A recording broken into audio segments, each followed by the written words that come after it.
de la bancada del PRD en el Congreso de la Ciudad de México. Siempre es un gusto saludarlo y recibirlo aquí en el programa, diputado. Al contrario, el gusto es para mí. Un saludo al auditorio. Jorge, muy buenas tardes. Oye, pues tenemos un tema que es el que queremos tratar principalmente el día de hoy, que es el tema de medicamentos. De pronto hay un problema con los medicamentos para el cáncer. Hay creo que con todos los medicamentos, porque han comprado muy poco, se están ahorrando mucho dinero no comprando medicinas, pero sale el tema de los medicamentos para el cáncer, después sale el secretario diciendo que no hay problema, que se puede tomar o no el niño el medicamento y si se lo toma dentro de unos días o semanas no pasa nada, ¿no? ¿Que tenemos realmente una crisis de medicamentos grave en este país? Pues mira, el reporte que nosotros tenemos es de que no se compraron los medicamentos a tiempo. Cada año se debe hacer una licitación pública, a veces de carácter internacional, en donde se deben de comprar todos los medicamentos que se necesitan porque se tienen que mandar a hacer, se tienen que trasladar, se tienen que refrigerar muchos de ellos, se tienen que llevar a un almacén especializado y luego de todo eso distribuirlo en todo el país. De tal manera que la licitación son licitaciones complejas en donde quedaron, hasta donde sabemos, cerca del 60% de claves sin adjudicar. Y esto evidentemente pues ya hay un retraso de meses y si llegan comprándolos el día de hoy ya van a llegar tarde y entonces va a haber escasez de algunos medicamentos que van a provocar pues problemas de salud a la gente que no los consuma, que no los tenga. Te voy a complementar algunos datos. La licitación de medicamentos que fue sustituto de la que se hizo en noviembre del año pasado, que hizo López Obrador, arrojó un 68% de medicamentos sin adjudicar, es decir, fue 62%, 38% sí se adjudicó. Y 62% no. Y esta adjudicación se hizo el día 20 de junio, fue el fallo, y hasta la fecha no hay un solo pedido del Seguro Social sobre esta licitación porque todavía no hay un fallo sobre la licitación de distribución que tiene que darse para que pueda llevarse el medicamento desde un punto central que surten los laboratorios hasta el hospital más lejano o cualquier hospital o el centro de salud más lejano o cualquier centro de salud. Efectivamente, mira, esto es muy importante, Javier, porque el transporte que es para los medicamentos no puede ser cualquier carguero, cualquier camión, tienen que saber del tratamiento de los medicamentos, algunos tienen que ser refrigerados, algunos tienen que ser muy cuidados de que no les dé el sol, es decir, las licitaciones generalmente se hacen integrales. Yo quiero tantas claves, tantas unidades en determinado pueblo, en determinado estado, y se hace una guía de distribución y sabemos con certeza cuándo va a llegar el medicamento a cada clínica. Si no se hace de esa manera, va a haber muchos problemas. Estaban improvisando y esto es muy peligroso para el medicamento en sí, pero básicamente pues es muy riesgoso para los pacientes. Mandaron algunos inclusive de lo que fue de emergencia de oncológicos en camiones de redilas, incluso utilizaron camiones que se ven utilizado en transporte de animales y de regreso pues con medicamentos. Eso lo vimos y hay fotografías al respecto.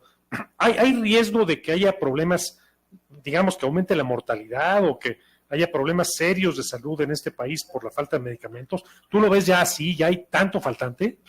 Pues mira, yo he platicado con algunas empresas, inclusive de gastos medicinales, en donde me dijeron que particularmente en el ISSSTE no los contrataron con los mismos volúmenes de tanques de oxígeno que en años anteriores.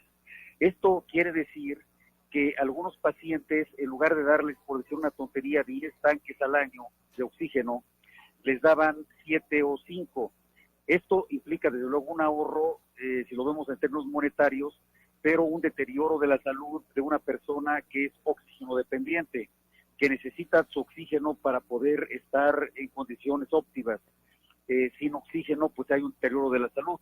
Entonces sí es riesgoso la falta de medicamentos y de apoyo técnico para los pacientes. Hay un dato muy interesante. El día de hoy, en la Cámara de Diputados Federal, se propuso un punto de acuerdo idéntico al que nosotros presentamos para hacer un informe cabal y una compra urgente de medicamentos la fecha. Nosotros no se aprobó en el Congreso de la Ciudad de México y sí se aprobó por fortuna en la Cámara de Diputados Federal. Entonces, esto quiere decir que cuando menos en algunos congresos se está dando la sensibilidad necesaria para los medicamentos. Diputado Gaviño, si me permite que toquemos otro tema, es el tema Claro. de la sucesión en la UNAM, y usted en su columna de hace 2 días en el periódico La Crónica precisamente tocó el tema de la autonomía en la UNAM, que parece que es un puesto, el de rector, al que aspira también Morena. Sí, bueno, la autonomía de la universidad es un logro que es histórico en la Universidad Nacional Autónoma de México. ¿Por qué es un logro muy importante?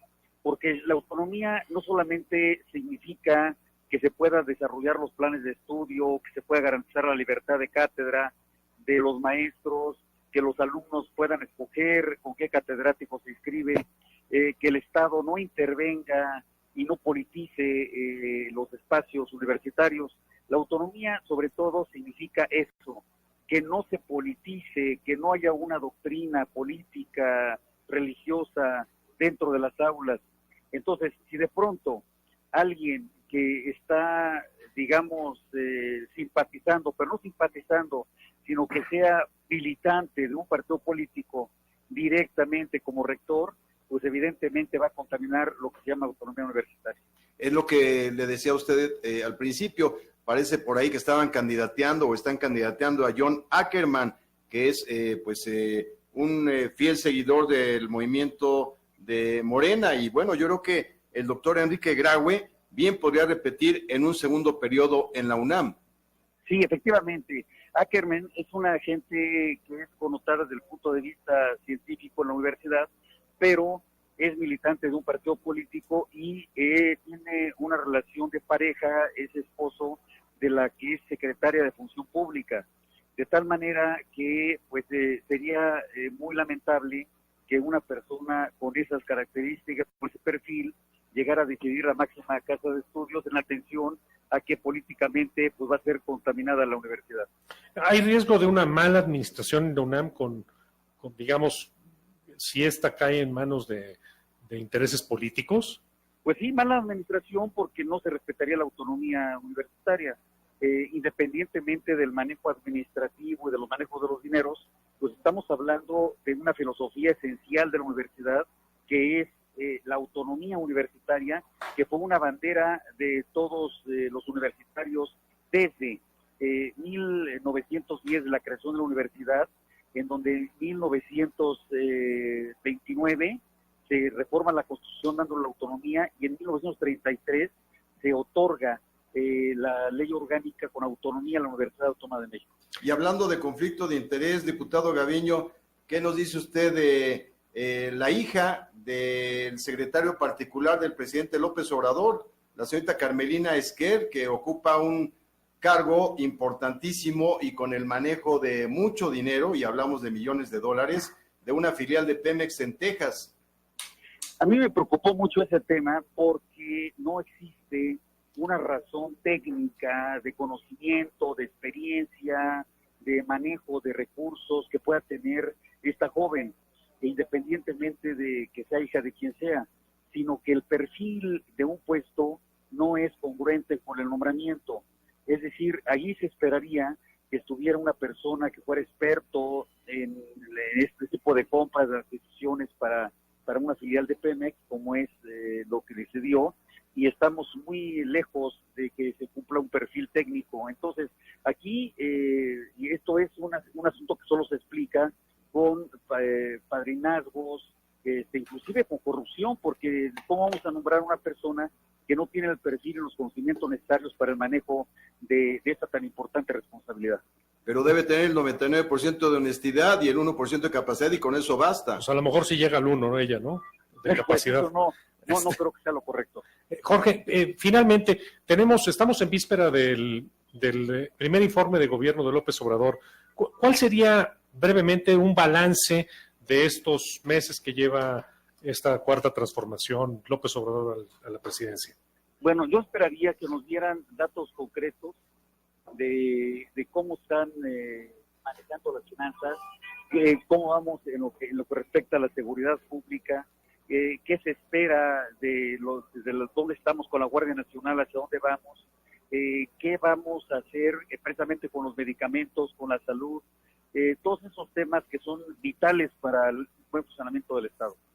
Perfecto, pues ojalá y después del informe podamos comentar contigo pues algunos detalles del mismo y pues qué es lo que viene para el país en adelante, ¿no? Yo estoy a la orden, como siempre, y me da mucho gusto poder participar con ustedes en este espacio. ¿Nos quisieras dar tus formas de contacto para la gente que quisiera contactar a un diputado local de la Ciudad de México con mucha presencia, líder de la bancada del PRD? Sí, con gusto. Yo estoy a las órdenes. Tengo un Twitter que tengo activo y que yo personalmente contesto, que es Jorge Gavino. Es @Jorge Gavino con B chica. Excelente, Jorge. Pues te agradecemos muchísimo la presencia y estaremos pendientes de lo que suceda en el Congreso del DF. El atento soy yo, estoy pendiente de lo que ustedes ordenen. Abrazo. Un fuerte abrazo. Nosotros volvemos, estamos ya en la recta final.